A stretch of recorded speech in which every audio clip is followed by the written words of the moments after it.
20 വർഷത്തെ സേവന പാരമ്പര്യമുള്ള ആര്യ കോളേജിൽ 100% ജോലി ഉറപ്പോടെ പാരാമെഡിക്കൽ കോഴ്സുകളിലേക്ക് അഡ്മിഷൻ ആരംഭിച്ചിരിക്കുന്നു.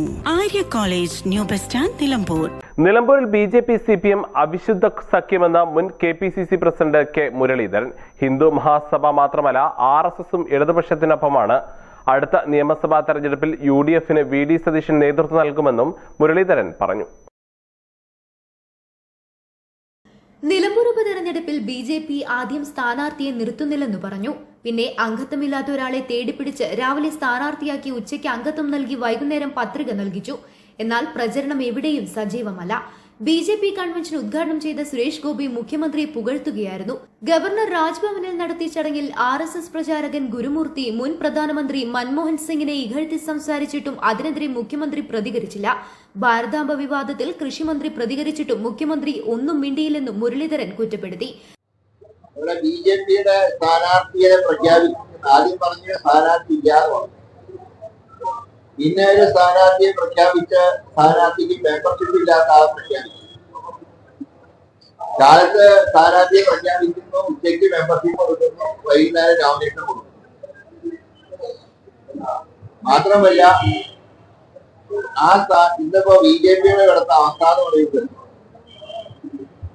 ഇവിടെയൊന്നും ഒരു സ്ക്വാഡ് വർക്കോ കാര്യങ്ങളോ ഒന്നുമില്ല.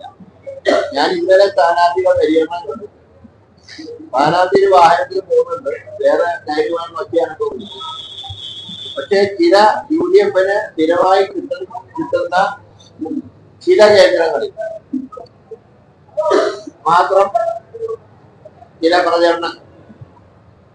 കാരണം മതമേലധ്യക്ഷന്മാര് പറഞ്ഞിട്ടാണ് ഞങ്ങൾ സ്ഥാനാർത്ഥിയെ നിർത്തിയത്, മറ്റു രണ്ട് മുന്നണിയും നിർത്താത്തതുകൊണ്ടാണ് ഞങ്ങൾ നിർത്തിയത് എന്നുള്ള പ്രചരണം നടത്തുക. ഇതൊക്കെ LDFനെ സഹായിക്കാൻ നടത്തുന്ന പ്രവർത്തനങ്ങളായിട്ടാണ് ഞങ്ങൾക്ക് കാണാൻ കഴിയുന്നത്. ഇവിടെ BJPയുടെ ഇലക്ഷൻ പ്രചാരണം ഉദ്ഘാടനം ചെയ്യുന്ന സുരേഷ് ഗോപി മുഖ്യമന്ത്രിയെ പുകഴ്ത്തുകയും നേമത്തെ അക്കൗണ്ട് കൂട്ടിച്ചവർക്ക് മറുപടി തൃശ്ശൂര് കൊടുക്കുമെന്ന് പ്രതിപാദിക്കുന്നു. അപ്പോ മുഖ്യമന്ത്രിയെ നന്നായി പറയുന്ന ഒരു തെരഞ്ഞെടുപ്പ് കൺവെൻഷൻ ആദ്യമായിട്ട് ജമാഅത്തെ ഇസ്ലാമി LDFന് പിന്തുണ നൽകുമ്പോൾ പുരോഗമനവാദികളും UDFനെ പിന്തുണയ്ക്കുമ്പോൾ വർഗീയവാദികളുമാക്കുന്നത് ഇരട്ടത്താപ്പാണെന്നും മുരളീധരൻ പറഞ്ഞു. ജമാഅത്തെ ഇസ്ലാമി 1996 മുതൽ ഇടതുപക്ഷത്തിനൊപ്പമായിരുന്നു. വെൽഫെയർ പാർട്ടി 2010 രൂപീകരിച്ചത് മുതൽ 2019 വരെ ഇടതുപക്ഷത്തിനാണ് പിന്തുണ നൽകിയത്.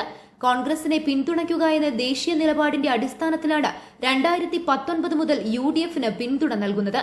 ജമാഅത്തെ ഇസ്ലാമി അവരുടെ പഴയ നിലപാട് തിരുത്തിയാണ് UDFന് പിന്തുണ നൽകിയത്. കമ്മ്യൂണിസ്റ്റുകാർ ഇന്ത്യക്ക് സ്വാതന്ത്ര്യം കിട്ടിയത് തന്നെ അംഗീകരിച്ചിരുന്നില്ല. പിന്നീടാണ് AKG സെന്ററിൽ ദേശീയ പതാക ഉയർത്താൻ തുടങ്ങിയത്. PDP ഇടതുപക്ഷത്തെ പിന്തുണയ്ക്കുന്നത് അവരുടെ കാര്യമാണ്. മാദനിയെ വിചാരണയില്ലാതെ ജയിലിലടയ്ക്കുന്നതിനെതിരായ നിലപാടാണ് UDFും സ്വീകരിച്ചത്. അദ്ദേഹം നിലപാട് മാറ്റിയിരുന്നതായും മുരളീധരൻ പറഞ്ഞു. P. Abdul Hameed MLA, KPCC general secretary K. Jayanth എന്നിവരും ഒപ്പമുണ്ടായിരുന്നു. News bureau, Nilambur. സ്വന്തം ഹൈസ്പീഡ് ഇന്റർനെറ്റ്, നമ്മുടെ സ്വന്തം ഇന്റർനെറ്റ്.